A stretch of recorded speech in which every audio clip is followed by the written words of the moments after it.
नमस्कार, मी डॉक्टर मोनाली संदीप कुमार साळुंखे। आजच तुमची राज्यसेवेची पूर्वपरीक्षा पार पडलेली आहे। आय होप तुम्हाला सगळ्यांना पेपर छानच गेलेला असेल।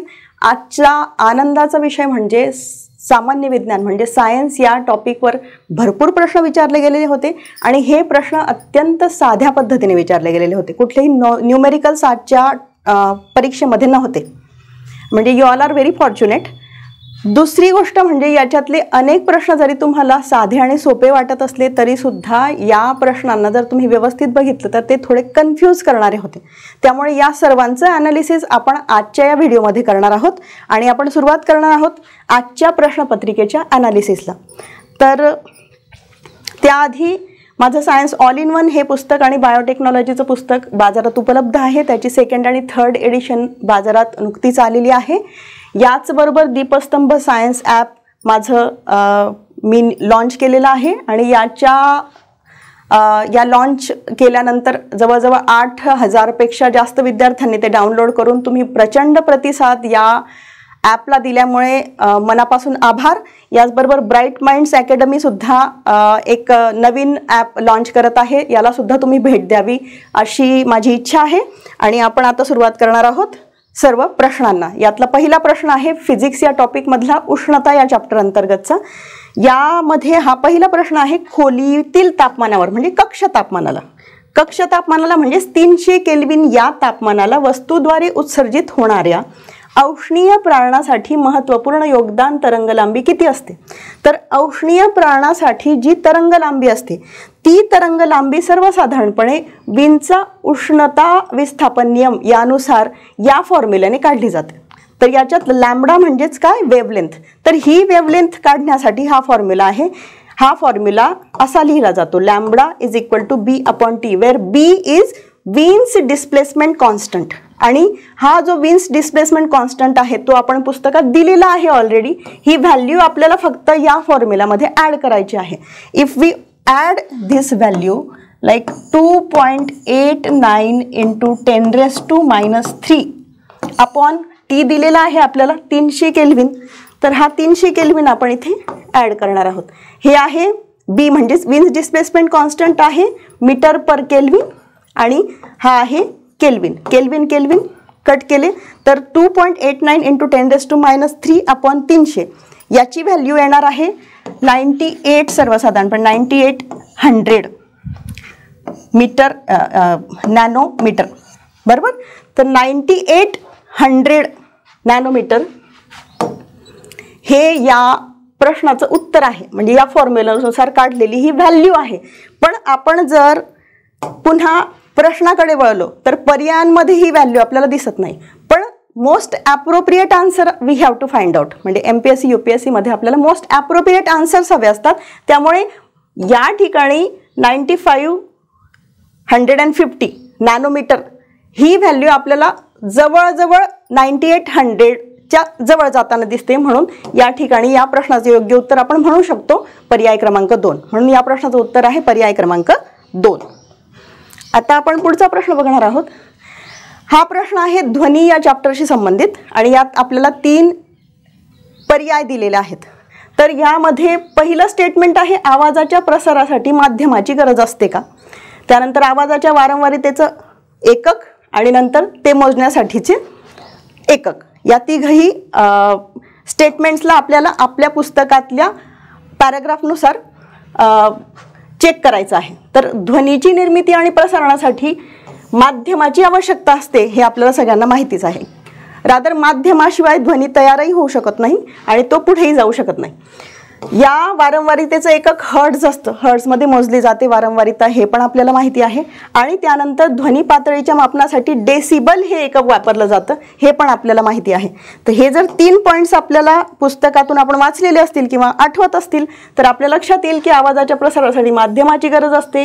या आवाजाच्या वारंवारितेचं एकक जे असतं ते हर्ट्झ असतं आणि आवाजाची तीव्रता मोजण्यासाठी डेसिबल हे एकक वापरलं जातं।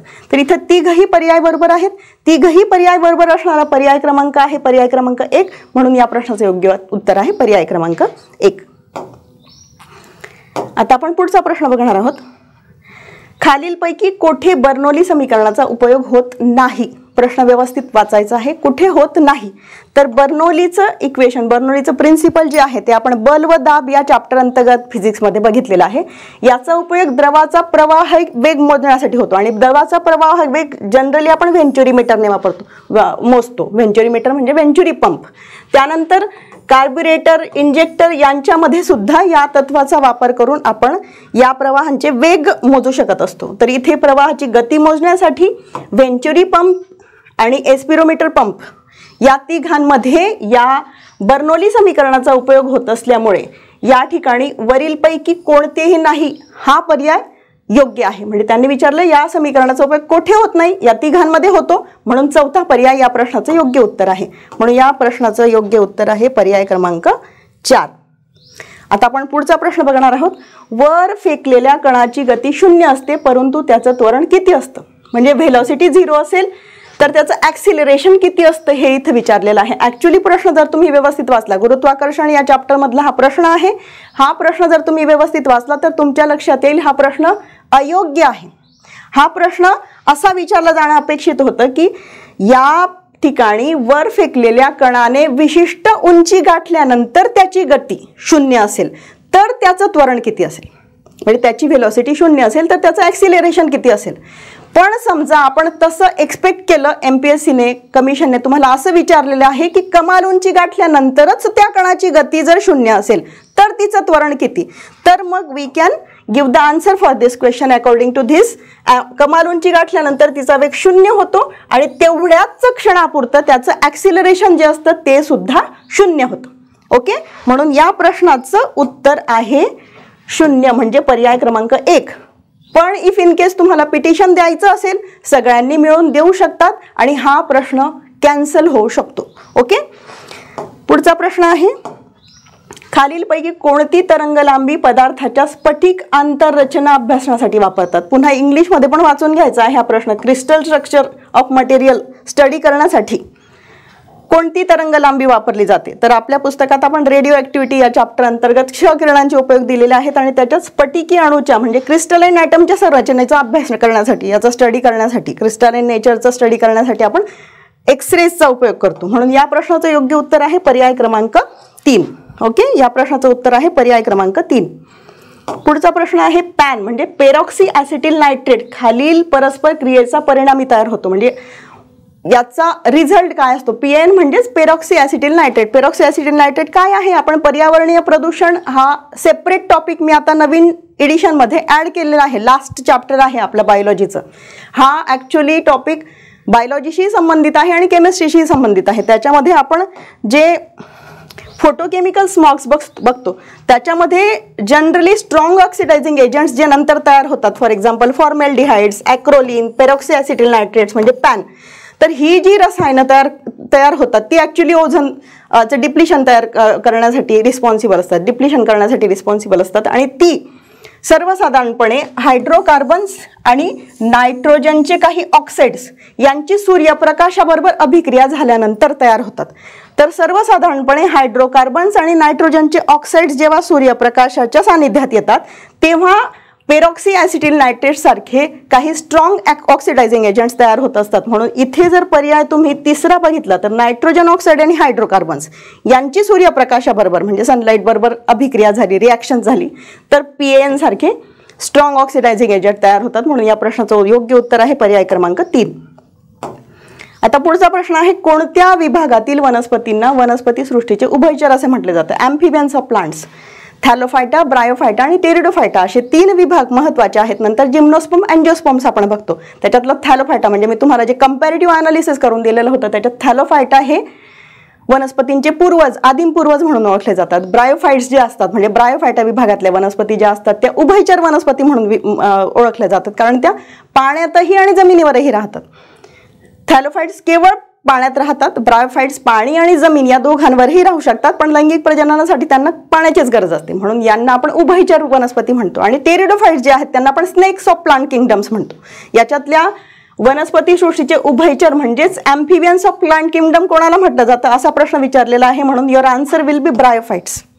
Here your answer will be bryophytes. Okay, हा प्रश्न रिपीट झालेला आहे, त्याच्यामुळे आपण वनस्पती सृष्टीचं वर्गीकरण 45 पेज नंबर अंतर्गत सुरुवातीलाच म्हटलंय की हा जो ब्रायोफायटा विभाग आहे त्या विभागातील वनस्पतींना उभयचर वनस्पती म्हणजे ॲम्फिबियन्स ऑफ प्लांट किंगडम्स असं म्हटलं जातं. Okay, got it. म्हणून या प्रश्नाचं योग्य उत्तर आहे पर्याय क्रमांक 1. आता आपण पुढे जाणार आहोत. ब्रायोफायटा. आता DNA संबंधित हा प्रश्न आहे. पहिलंच चॅप्टर आहे पेशी आणि पेशी विभाजन, सेल अँड सेल डिव्हिजन मध्ये आपण नंतर हळूहळू केंद्रकातून क्रोमोझोम्सकडून DNA कडे वळतो. DNAचं डबल हेलिकल स्ट्रक्चर आपण बघितलं तर DNAचं डबल हेलिकल स्ट्रक्चर मध्येच हेलिक्स हा शब्द येतो. हा महत्त्वाचा पॉइंट आहे. हेलिक्स हा जर शब्द तुम्हाला माहिती आहे, DNAचं डबल हेलिकल स्ट्रक्चर किंवा DNAची डबल हेलिकल रचना, हा जर पॉइंट तुम्हाला माहिती असेल किंवा हे जर सेंटेन्स तुम्हाला माहिती असेल तर you can give answer for this question. पहिलाच पर्याय आहे DNA is made up of 2 long chains of nucleotides coiled in a helix around a central axis. आणि दुसरा पर्याय सेम आहे, त्याच्यात फक्त हेलिक्स हा वर्ड नाही आहे. तर हे डबल हेलिकल स्ट्रक्चर असतं. ॲक्च्युली जर आपण पुस्तकात बघितलं तर ही रचना मी तुम्हाला दाखवलेली आहे. डबल हेलिकल स्ट्रक्चर आहे. This is 1 helix and this is second helix. They are coiled around central axis. बरोबर. हा पहिला हेलिक्स आहे, हे पहिलं हेलिकल स्ट्रक्चर आहे, दुसरं हेलिकल स्ट्रक्चर आहे आणि हे दोघंही एकमेकांना कॉम्प्लिमेंटरी असतात with the help of nitrogen bases present in them. Adenine, guanine, cytosine आणि थायमिन या 4ही नायट्रोजन बेसिसचा एकमेकांशी कॉन्टॅक्ट आल्यानंतर हे 2 हेलिक्स एकमेकांशी कॉइल्ड होतात central ॲक्सिसमध्ये.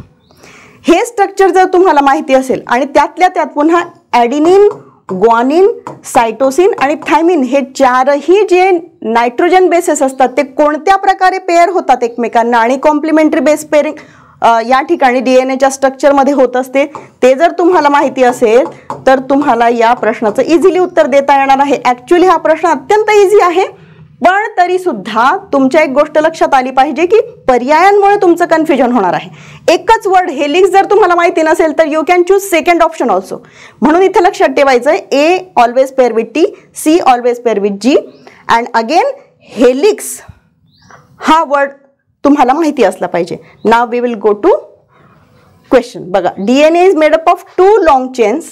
This is 1, this is second and this is coiled in a helix around a central axis. Okay, this is right. पण या सेकंड ऑप्शनमध्ये DNA is made up of 2 long chains of nucleosides coiled around a central axis.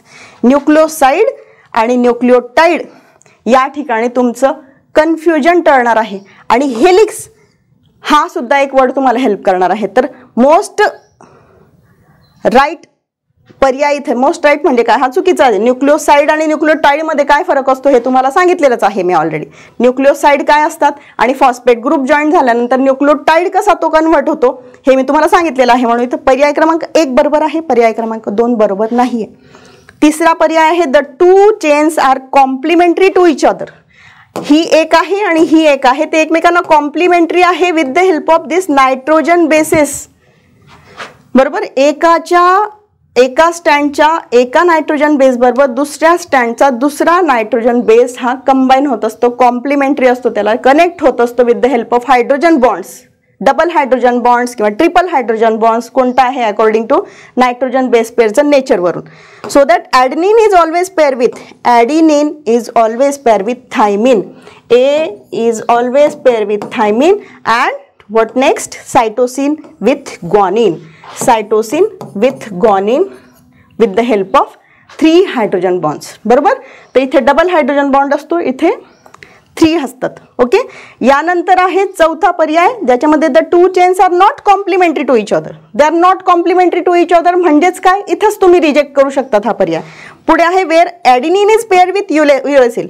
A with U आणि पुढे दिले त्यांनी cytosine with guanine. आता A with U आणि C with G ही केस कशात असते?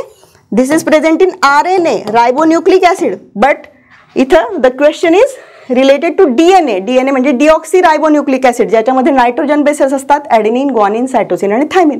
त्याच्यामुळे इथे तुमच्या एक गोष्ट लक्षात आली असेल, पहिला पर्याय बरोबर आहे आणि तिसरा पर्याय बरोबर आहे, दुसरा आणि चौथा योग्य नसल्यामुळे इथे योग्य पर्याय आपल्याला जर निवडायचा असेल तर ए आणि सी योग्य असणारा पर्याय आपल्याला निवडावा लागेल, म्हणून या ठिकाणी पर्याय क्रमांक 3 हा पर्याय योग्य आहे असं आपण म्हणू शकतो. पुढचा प्रश्न घेऊयात आपण.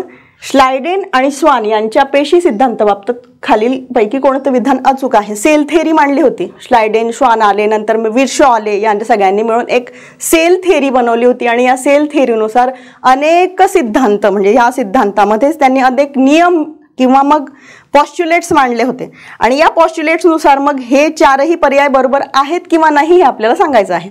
याच्यात पहिला पर्याय आहे सर्व सजीव एक किंवा अनेक पेशींनी बनलेले आहेत.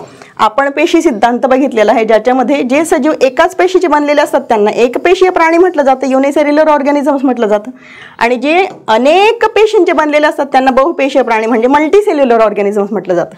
म्हणून हा पर्याय इथे बरोबर आहे असं आपण म्हणू शकतो सध्या. दुसरा पर्याय आहे नवीन पेशी पूर्ण अस्तित्वात असलेल्या पेशीपासून तयार होते, म्हणजे new cells are form from pre existing cells. Whether it is right or wrong we are going to see. हे बघा, सर्व पेशींची निर्मिती अगोदर अस्तित्वात असलेल्या पेशींपासून होते, म्हणून या ठिकाणी हा पर्याय सुद्धा बरोबर आहे. तिसरा पर्याय आहे पेशीच्या रासायनिक रचना आणि चयापचय कार्यामध्ये मूलभूत समानता आहे. हो, मूलभूत समानता असते त्यांच्यामध्ये, आणि हे आपण दिलेलं आहे. या ठिकाणी एकाच जातीच्या सजीवातील पेशींचे रासायनिक घटक एकसारखेच असतात आणि त्यानंतर आहे एखाद्या जीवाची क्रिया ही सामूहिक क्रियाकलाप आणि त्याच्या पेशीय संरचना परस्पर संवाद असतो. याला इंग्लिशमध्ये वाचायचं आहे. The activity of an organism is collective activities and interactions of its cellular structure.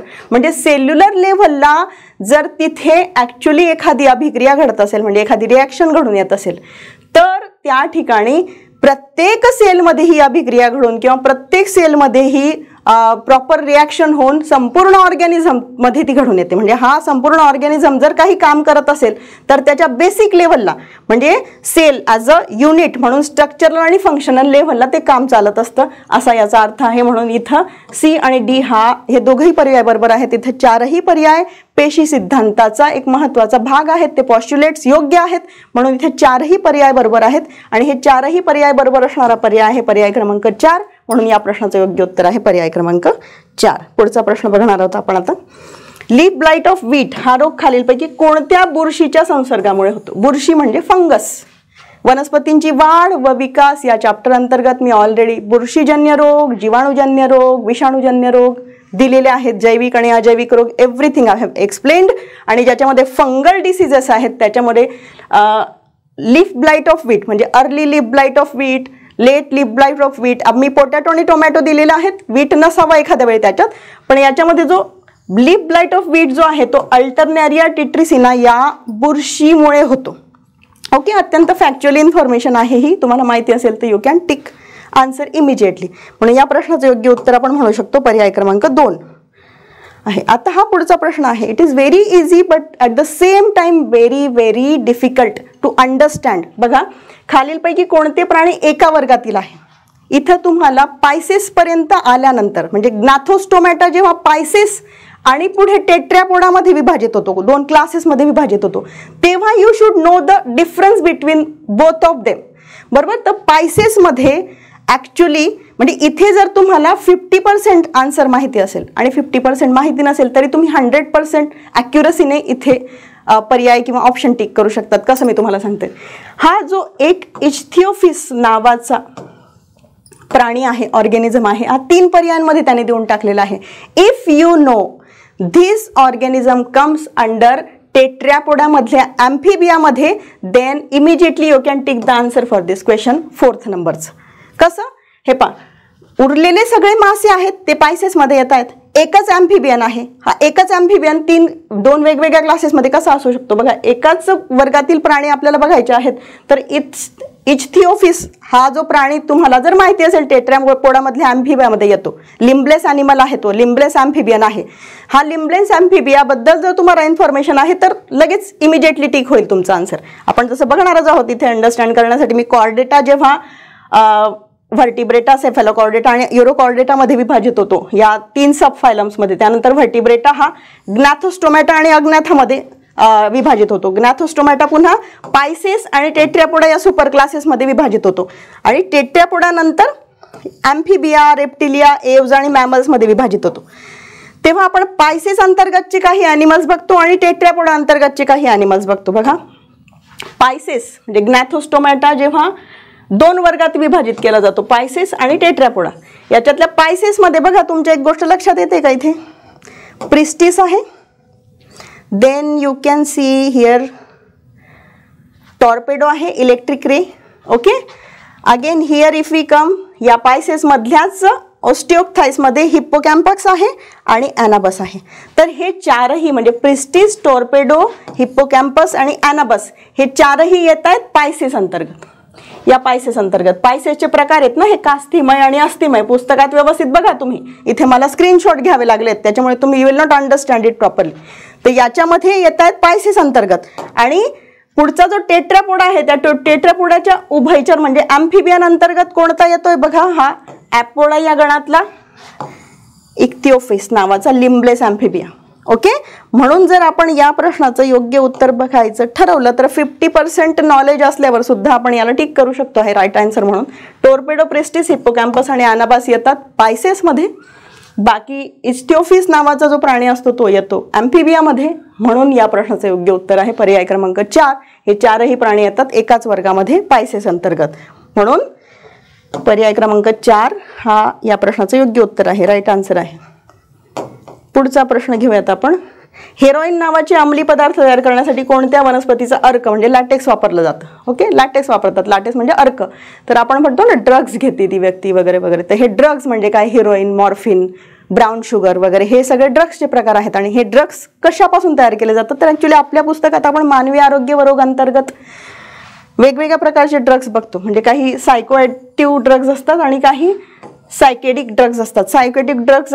सायकोॲक्टिव्ह ड्रग्जमध्ये सिडेटिव्ज असतात, काही ट्रँक्युलायझर्स असतात, ओफाइड्स असतात, स्लिमोनट्स असतात. त्याच्यात ओफाइड ड्रग्ज जे असतात त्या ओफाइड ड्रग्ज अंतर्गत मॉर्फिन येतं, हिरोईन येतं, ब्राऊन शुगर येते.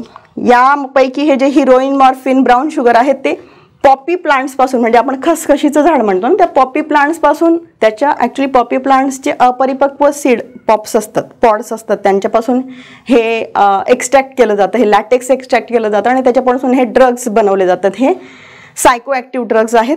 तर प्रश्नात विचारलेला आहे हेरोईन नावाचे अंमली पदार्थ तयार करण्यासाठी कोणत्या झाडाचा लॅटेक्स वापरला जातो तर पॉपी प्लांट्सचा. लॅटेक्स म्हणजे अर्क वापरला जातो तर पॉपी प्लांट्सचा. म्हणून या प्रश्नाचं योग्य उत्तर आहे पर्याय क्रमांक 1 खसखशीचं झाड. ओके, अत्यंत फॅक्च्युअल प्रश्न होता हा, त्याच्यामुळे तुम्हाला इन्फॉर्मेशन असेल तर immediately you can give answer for this question. आता पुढचा प्रश्न आहे खालीलपैकी कोणतं विधान सत्य आहे. पहिला पर्याय आहे मानवी शरीरामध्ये एकूण 208 हाडं असतात. 208 हाडं असतात का, नाही, 206 असतात. आणि म्हणजे ॲक्झियल स्केलेटन आणि अपेंडिक्युलर स्केलेटन दोघंही एकत्र केले तर 206 हाडं एकूण आपल्यामध्ये असतात. म्हणून पहिला पर्याय बरोबर नाहीच आहे. दुसरा आहे मणके आणि चेहऱ्याची हाडं अनियमित प्रकारची असतात का. आपण बघितले ना flat bones, irregular bones, sigmoid bones, sesamoid bones. तर याच्यामध्ये इर्रेग्युलर बोन्स जे असतात ते व्हर्टिब्रल कॉलम मधल्या व्हर्टिब्राचं एक एक्झाम्पल आपण देऊ शकतो. फेशियल बोन्सचं एक्झाम्पल देऊ शकतो, मॅन्डिला, मॅक्झिबल एक्सेट्रा. ओके, याच्यामध्ये बघा आपण मानवी अस्थिसंस्थेमध्ये long bones, short bones, flat bones, irregular bones, sesamoid bones यांचे एक्झाम्पल्स दिलेले आहेत. याच्यामध्ये इर्रेग्युलर बोनमध्ये मणक्यांचं एक्झाम्पल दिलं आहे आपण. मणके म्हणजे सगळे व्हर्टिब्राज आपले व्हर्टिब्रल कॉलम मधले. आणि चेहऱ्याची हाडं आहेत, काही फेशियल बोन्स आहेत, नेसल, लॅक्रिमल, मॅक्झिला, मॅन्डिबल, व्होमर, झायगोमॅटिक, पॅलेटिन वगैरे. तर हे सगळे इर्रेग्युलर बोन्स आहेत. इर्रेग्युलर बोन्समध्ये यांचा समावेश होतो. आणि म्हणून या ठिकाणी जर पुन्हा आपण बघितलं पर्याय क्रमांक 2 तर पर्याय क्रमांक 2 आपण इथे बरोबर म्हणू शकतो. म्हणजे पर्याय क्रमांक 1 अयोग्य आहे कारण एकूण 206 हाड असतात ॲक्झियल आणि अपेंडिक्युलर मिळून. आणि दुसरा पर्याय जर बघितला तर तो बरोबर आहे. केवळ दुसरा पर्याय बरोबर असणारा पर्याय आहे इथे फक्त बी, पर्याय क्रमांक 2. म्हणून या प्रश्नाचं योग्य उत्तर आहे पर्याय क्रमांक 2, only B. Okay, so will go ahead. आता हा प्रश्न आहे अत्यंत सोपा, पण if you read the sentence given here then only you can answer for this question. बघा, match the following to express general resemblance between bone and girdle, forelimbs and hind limbs. हे आहेत forelimbs आणि हे आहेत पाय हांड limbs. आणि girdle हे आहे शोल्डर्स आणि हे आहे पेल्विक गर्डर. बरोबर, पेक्टोरल गर्डर आणि पेल्विक गर्डर आपण म्हणतो ना, यांचा रिसेम्बलन्स आपल्याला दाखवायचा आहे इथे. बघा तुम्ही जर संपूर्ण फिगर बघितली इथं व्यवस्थित तर हे आहेत फोर लिम्स आणि हे आहेत हँड लिम्स. जर वरती मी ह्युमेरस या हाडाचा समावेश केला म्हणजे ह्या हाडाबद्दल काही इन्फॉर्मेशन देत असेल तर if in case I will have to give the information about hand limbs मी म्हणेल फ्युमर. इथे आहे ह्युमेरस, दिस विल बी फ्युमर पायात. ओके, हा आहे ह्युमेरस, इथे असेल फ्युमर. तसाच इथे फ्युमर. हा ह्युमेरस जसा हातांच्या रेडियस आणि अल्नाला जोडलेला आहे तसाच हा फ्युमर टिबिया आणि फिब्युलाला जोडलेला आहे. जसे इथे शोल्डर बोन्स आहेत तसे या ठिकाणी पायाच्या ठिकाणी सुरू होणारे पेल्विक गर्डर आहे, पेल्विक बोन्स आहेत. जसे माझे फोर लिम्स या ठिकाणाहून सुरू होतात तसे माझे हँड लिम्स या ठिकाणाहून सुरू होतात. मग हे शोल्डर आहे, शोल्डर बोन्स, आणि हे पेल्विक आहे, पेल्विक बोन्स. शोल्डर बोन्सची सुरुवात होते ह्युमेरस पासून तशी पेल्विक बोनची होते फ्युमर पासून. ह्युमेरस जो आहे शोल्डर बोनचा तो रेडियस आणि अल्नाला जोडलेला असतो, तसंच इथं फ्युमर जो आहे तो टिबिया आणि फिब्युलाला जोडलेला असतो. या अँगलने जर आपण या प्रश्नाकडे बघितलं तर you will understand what. See, shoulder joint हा आहे बघा इथे. एकतर आधी ह्युमेरस जो आहे ह्युमेरस सारखा आपल्या हँडलीमध्ये असतो फ्युमर. ओके, शोल्डर जॉईंट जसा असतो आपल्या इथे वरती तसं इथे पेक्टोरल म्हणजे पेल्विक जॉईंट असतो. पेल्विकलाच आपण हिप जॉईंट म्हणतो. ओके, शोल्डर जॉईंटला आपण मॅच करू हिप जॉईंट बरोबर, ह्युमेरसला जॉईंट करू फिमर बरोबर. जसा इथे एल्बो असतो म्हणजे ह्युमेरस आणि रेडियस अल्नामध्ये इथे जसा हा एल्बो असतो तसा फिमर आणि टिबिया फिब्युलामध्ये असतो नी. तसं एल्बो हा नीला मॅच करतोय. आणि इथे जसा हा ह्युमेरस रेडियस अल्नाला जॉईंट होतोय तसा हा फिमर टिबिया आणि फिब्युलाला जॉईंट होतोय म्हणून ते टिबिया आणि फिब्युला. म्हणजे शोल्डर जॉईंटला आहे म्हणजे 4. ओके, त्यानंतर ह्युमेरस फिमर म्हणजे 3. ओके, त्यानंतर एल्बो विल मॅच विथ नी म्हणजे 2 आणि रेडिओ अल्ना म्हणजे radius ulna will join with tibia आणि फिब्युला म्हणजे 1. 4 3 2 1. 4 3 2 1 हा पर्याय असणारा पर्याय क्रमांक आहे 1. म्हणून या प्रश्नाचे योग्य उत्तर आहे पर्याय क्रमांक 1. Option number 1 will be right answer for this question. आपण पुढे जाणार आहोत. रासायनिक खतांच्या अतिवापरामुळे शेतजमिनीतील वाढलेल्या आम्लाचे उदासीकरण करण्यासाठी कोणतं रसायन वापरलं जातं. आपण आपल्या पुस्तकात केमिस्ट्री या चॅप्टर अंतर्गत आम्ल, आम्लारी आणि क्षार या टॉपिक अंतर्गत बघितलंय. वनस्पती व प्राण्याची पीएच संवेदनशीलतामध्ये जमिनीची पीएच मोजली जाते. ती जर आम्लारी धर्मी असेल तर तिला आम्लधर्मी केलं जातं आणि उदासीन केलं जातं. ती जर आम्लधर्मी असेल तर आम्लारी टाकून तिला उदासीन केलं जातं. आणि त्यानुसार कोणती खतं, पोषक तत्व, सूक्ष्म पोषक तत्व वापरून घ्यायची आहे आणि तिच्यात सुधारणा करायची आहे ते ठरवलं जातं आणि पिकं घेतली जातात अकॉर्डिंगली. तर याच्यामध्ये आम्लारीचे उपयोग म्हणजे ती जर आम्लधर्मी असेल तर तिला उदासीन करण्यासाठी, न्यूट्रल करण्यासाठी काही आम्लारी वापरले जातात. तर त्याच्यात कॅल्शियम हायड्रॉक्साईड वापरलं जातं. याला स्लेक्ट लाईम म्हणतात, लाईम वॉटर म्हणतात बरोबर. Potassium, magnesium, calcium, ammonium, sodium, aluminium, magnesium hydroxide आणि ऑक्साईड्स वापरले जातात. ओके, यातल्या मॅग्नेशियम हायड्रॉक्साईडला मिल्ट ऑफ मॅग्नेशियम म्हटलं जातं. या सगळ्यांना जर तुम्ही व्यवस्थित अभ्यासलेलं असेल तर इथं तुमच्या एक गोष्ट लक्षात येईल. पोटॅश म्हणजे पोटॅशियम हायड्रॉक्साईड, चुन्याची निवळी म्हणजे लाईम वॉटर म्हणजे slake lime, milk of magnesia. Okay, magnesium hydroxide. Okay, आणि चौथा आहे ammonium hydroxide. Ammonium hydroxide is also there. Ammonium hydroxide बरोबर. ॲल्युमिनियम हायड्रॉक्साईड आहे आणि ammonium hydroxide is also there म्हणजे पुढच्या पेजवर. ओके, त्याच्यामुळे या प्रश्नाचं योग्य उत्तर आहे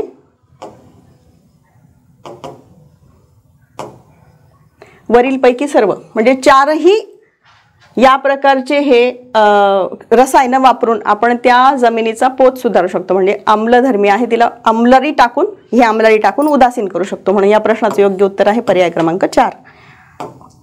ओके, आपण पुढच्या प्रश्नाला सुरुवात करणार आहोत. खालीलपैकी कोणत्या धातूंची जोडी किंवा जोड्या खनिजापासून वेगळे काढण्यासाठी सायनाइड जटिल आयनचे द्रावण वापरतात. हे आहे धातू निष्कर्षण म्हणजे मेटलर्जी. मेटलर्जीमध्ये धातू निष्कर्षण म्हणजे मेटल एक्स्ट्रॅक्शन जेव्हा आपण करतो त्याच्यामध्ये सर्व प्रकारच्या मेटल्सचं एक्स्ट्रॅक्शन अकॉर्डिंग टू देअर कोणत्या प्रकारचं मेटल्स आहेत त्याच्यानुसार किंवा ओर कोणता आहे त्या ओरमधून कशा पद्धतीने कशाचं एक्स्ट्रॅक्शन करायचं याच्यावर ठरत असतं. तर AU आणि AGचं जनरली आपण जेव्हा एक्स्ट्रॅक्शन करतो ओरमधून तेव्हा आपण सर्वसाधारणपणे हे सायनाइड कॉम्प्लेक्स सोल्युशन वापरत असतो. आपण पुस्तकात दिलेलं आहे, वाचायचं आहे ते. तर सर्वसाधारणपणे AU आणि AG म्हणजे सोनं आणि चांदी यांचं जेव्हा आपण एक्स्ट्रॅक्शन करतो तेव्हा ही प्रोसेस वापरतो. ही प्रोसेस वापरून आपण म्हणजे सायनाइड कॉम्प्लेक्स सोल्युशन वापरून यांचं आपण एक्स्ट्रॅक्शन करत असतो. ऑल राईट, म्हणून या प्रश्नाचं योग्य उत्तर आहे पर्याय क्रमांक 2. कारण AU आणि AG C हा पर्याय असलेला पर्याय क्रमांक आहे 2, म्हणून या प्रश्नाचं योग्य उत्तर आहे पर्याय क्रमांक 2. Option number 2 is right answer for this question. Dash dash हे तेल आणि चरबीमधले असंपृक्तता मोजण्यासाठी वापरले जातात. हे असंपृक्त मेदाम्ल जे आहे त्याचा आपण उल्लेख केलेला आहे जैवरेणूमध्ये, बायोमॉलिक्युल्समध्ये, आणि यांची असंपृक्तता मोजण्यासाठी आयोडीन मूल्य म्हणजे आयोडीन व्हॅल्यू वापरली जाते. म्हणून या प्रश्नाचं योग्य उत्तर आहे पर्याय क्रमांक 2.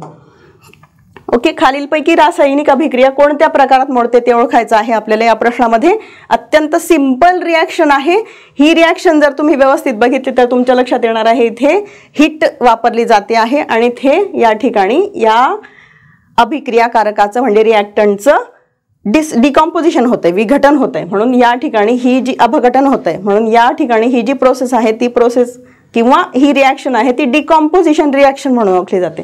ही उष्मादायी अभिक्रिया आहे का, एक्झोथर्मिक आहे का, नाही. याच्यामध्ये उलट वापरली जाते उष्णता, दिली जातच नाही. विस्थापन अभिक्रिया, कुठे डिस्प्लेसमेंट दिसते का कोणत्या कंपाऊंडची, नाही. फोटोकेमिकल रिॲक्शन आहे का, फोटोकेमिकल फोटॉन वापरला जातोय, प्रकाश वापरला जातोय का, नाही. तर सिंपली उष्णता वापरली जाते आणि या ठिकाणी डिकॉम्पोजिशन होत आहे. म्हणून केवळ डिकॉम्पोजिशन होतं या ठिकाणी. केवळ C म्हणजे डिकॉम्पोजिशन रिॲक्शन असणारा C पर्याय असणारा पर्याय क्रमांक आहे 1. म्हणून या प्रश्नाचं योग्य उत्तर आहे पर्याय क्रमांक 1. All right, option number 1 is right answer for this question. खालील विधाने विचारात घ्यायचे. रासायनिक अभिक्रियाचा दर, रेट ऑफ केमिकल रिॲक्शन कशावर अवलंबून असते. आपण पुस्तकात बघितलेलं आहे एन्झाइम ऍक्टिव्हिटीच्या बाबतीत जेव्हा आपण बोलतो रेट ऑफ केमिकल रिॲक्शन जी आहे ती कशावर अवलंबून असते हे पण आपण मग तिथे साईड बाय साईड सांगत असतो. अभिक्रियाकारकाचं स्वरूप कसं आहे, त्याच्या कणांचा आकार कसा आहे, त्याची संहती म्हणजे कॉन्सन्ट्रेशन कसं आहे, त्याचं टेम्परेचर कसं आहे, या सगळ्यांवर रेट ऑफ केमिकल रिॲक्शन अवलंबून असते. आणि ही रेट ऑफ केमिकल रिॲक्शन या सगळ्यांच्या समानुपाती असते. म्हणजे जर टेम्परेचर वाढलं तर अभिक्रिया वाढते, अभिक्रियाकारकाचा दर वाढतो. संहती वाढली म्हणजे कॉन्सन्ट्रेशन वाढलं तर अभिक्रियेचा दर वाढतो. तर हे समानुपाती आहे.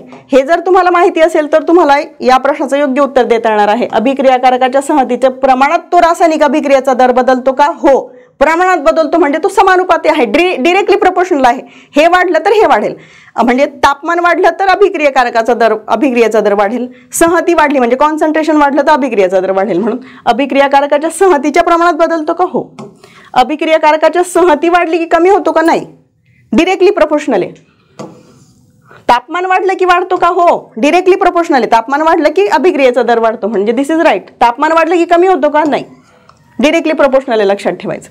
म्हणून A आणि C हे दोनच पर्याय बरोबर आहेत. A आणि C दोन पर्याय बरोबर असणारा पर्याय क्रमांक आहे पर्याय क्रमांक 3. म्हणून या प्रश्नाचं योग्य उत्तर आहे ऑप्शन नंबर 3.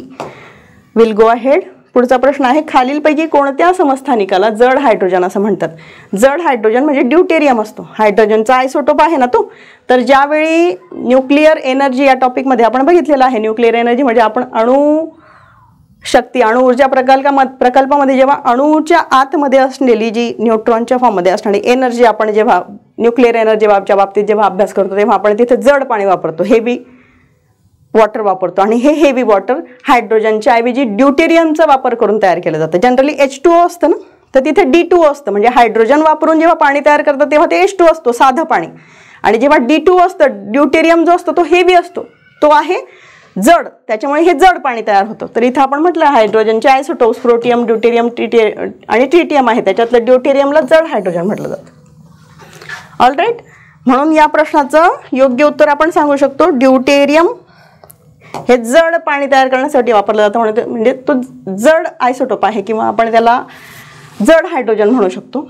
म्हणून या प्रश्नाचं योग्य उत्तर आहे पर्याय क्रमांक 2 नाही म्हणजे B आहे, ड्यूटेरियम आहे आणि फक्त B असणारा पर्याय आहे पर्याय क्रमांक 2.